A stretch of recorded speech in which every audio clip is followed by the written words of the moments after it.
গরমকাল, খুব বেশি রান্না বান্না করা যাচ্ছে না, যেটুকু করেছি তাই আপনাদের সঙ্গে শেয়ার করছি। এই যে কচু শাক, আমার একজন বাধা ধরা কচু শাক দিয়ে যান একজন দাদা, তা সেই কচু শাকটা আমাকে মাঝে মাঝে করতেই হয়। আজকে করেছি কচু শাক ছোলা দিয়ে, বেশি কিছু মানে সেরকম ইয়ে না, একদম নর্মাল মানে ছোলা দিয়ে কচু শাক। আজকে আমার মামাসি কিচেনের রেসিপি এই শুক্তো।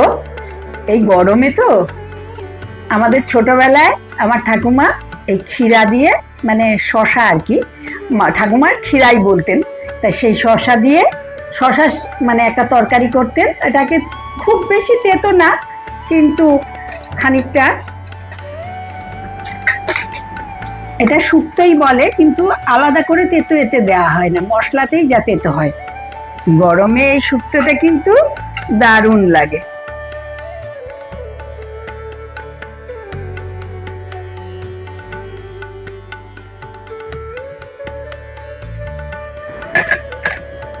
আর সাধারণ পনিরের তরকারি, আলু দিয়ে পনির।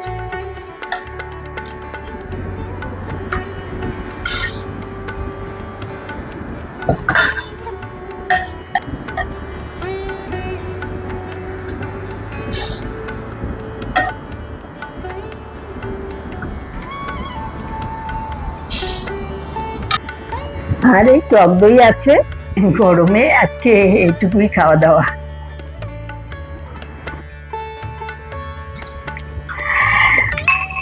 খেতে দিয়েছি তখন তো চাটনি দেওয়ার কথা ভুলে গেছি। এই যে আজকে করেছিলাম কাঁঠালের চাটনি। এটা আমার বাপের বাড়ির একটা ট্র্যাডিশনাল রান্না, বলে কাঁঠাল ঘাটা।